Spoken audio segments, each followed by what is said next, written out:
Travis Reier and Charlie Potter with another edition of Instant Analysis as the Alabama Crimson Tide hits hump day in its preparation for the Ole Miss Rebels. Saturday night, 8:15, Charlie. Yeah. Late night with Hugh Freeze and the Ole Miss Rebels at Bryant-Denny Stadium. And wanted to talk about some keys to this week's game as the week kind of has progressed.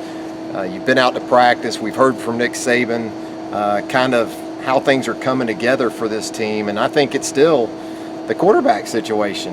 And can this team make enough plays in the passing game against a legitimate defense like the one they're going to see Saturday night? Yeah, I mean, I think that starts with the running game, though. I think that we're going to see a healthy dose of Derrick Henry, which we probably should have the first two games anyway, or at least the first game, not necessarily the last game. You're going to keep him healthy for that Ole Miss game. But, I think they go with the run first, try to get things a little bit acclimated in the offense, get Jacob Coker, calm down. It's going to be an electric atmosphere. I mean, even though it's a late kickoff, I mean, the stadium's going to be packed. I mean, it's not game in Bryant-Denny. It's tough to beat around college football, but I think, they'll try to get him acclimated to the atmosphere and a lot of, drop-off passes and intermediate passes. I think they're going to try to go deep later in the game. But I think it's just getting him comfortable in this situation. We've talked before about when we see two quarterbacks. I don't really think we will. I mean, it's a big Not game. by plan. No, unless he comes out and isn't looking sharp. But I think that's what the plan is going to be, is to try to make things easy for him. I think you're right, and I think you hit on it, the running game. We've heard talk about identity all through the offseason, through the fall camp, through the first 2 weeks, today. I think that's this team's identity, especially on the offensive side of the ball. I know there's things you would like to do. I know there are more things. Lane Kiffin, a guy who loves his quarterbacks and his receivers, as he's shown, and is very good with them. But it's about what you have to work with. And looking at this team right now, I think you said it, and I agree 1,000%. And looking at Ole Miss, too, they're a 4-2-5 defense. They're not exceptionally big up front. They count on speed, quickness, confusion. You got to run at that. And you've got two guys in Derrick Henry and Kenyon Drake. I think we're going to see a lot of those two in the game together Saturday night. What about you?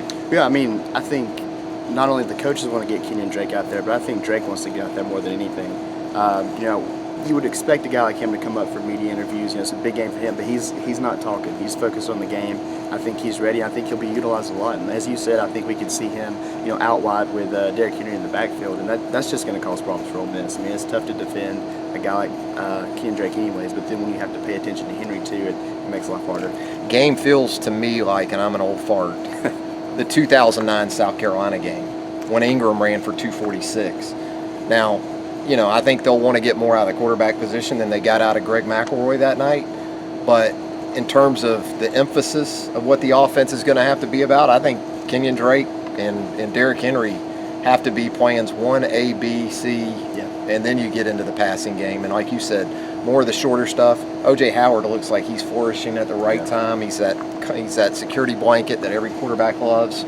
So I think we're on the same page as far as the offensive side of the ball. Now, defensively, it's the focus is the secondary against this Ole Miss passing game, which looks to be more diverse and at the same time maybe more dangerous in terms of its ability to threaten the deep part of the field. Yeah, I mean, Chad Kelly's a first-year starter in the SEC, but anytime you put up 70 points in back-to-back weeks, it's still impressive. Doesn't matter who it's against. And it's going to be a maturity game for Minkah Fitzpatrick and Marlon Humphrey.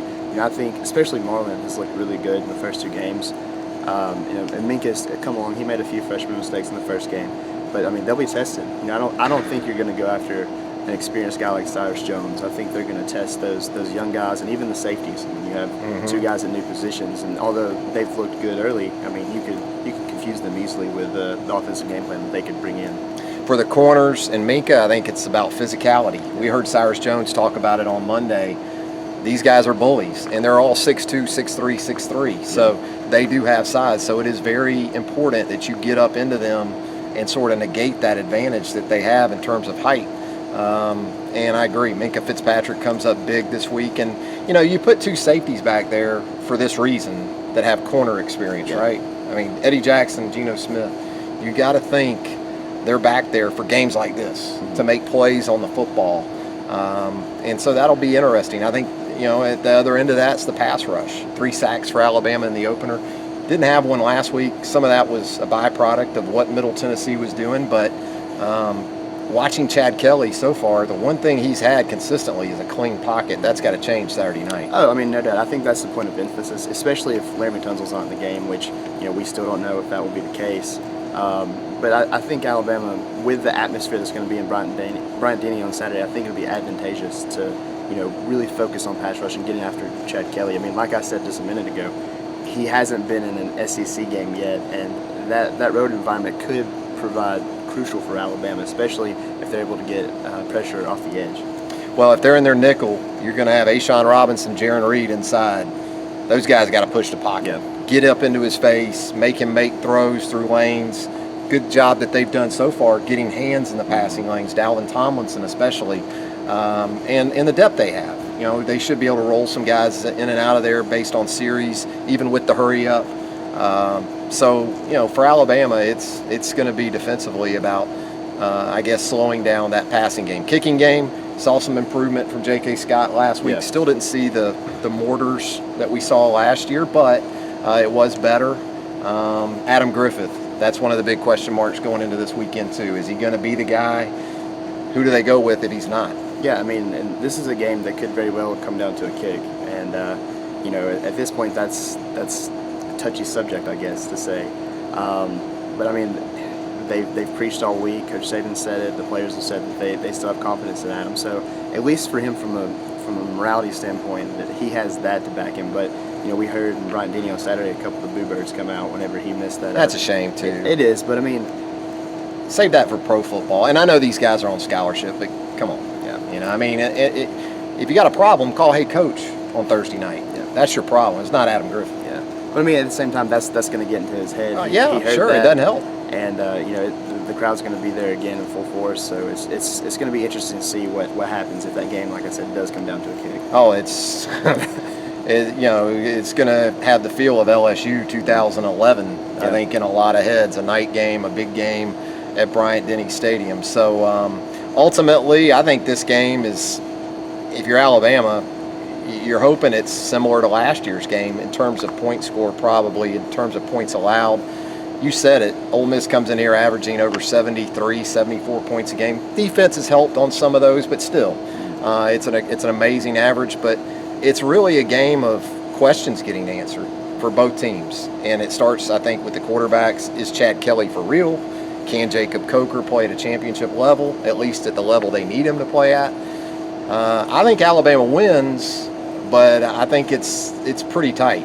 Yeah, I mean, I don't think Jay Coker has to go out there and win the game, but he can't lose the game. I mean, that's obviously what you're going to say every week, but this game is especially true. I think the score is going to be pretty close to what it was last year, but I think Alabama comes out on the winning end. Last year was 23-17. I could imagine in that same ballpark. I mean, unless they have to, I don't see them kicking a field goal. I could see them getting a safety again, but not going to throw that number out there. Well, we saw that even Saturday. They had a chance to kick a 50-yarder, and he went for it on fourth down instead of kicking it from 50. And you're right. I think we may see some of that this week as well. Injury-wise, this team's in good shape. Yeah. I mean, out there in the practice field, just the two guys in black are the guys that have been out for a while, and Jabril Washington and Raheem Falcons. And I mean, they're healthy. I mean, that's a blessing through 2 games heading into your first SEC game. And you hope they get through this Ole Miss game in better shape than they got through last year. That was catastrophic. Kelly goes out, Drake goes out, Denzel Duvall. Yeah, it's been physical the last few years, so it'll be a lot of fun to watch. For Charlie Potter, I'm Travis Reier. Keep it right here on BamaOnline.com for all your Alabama Crimson Tide coverage.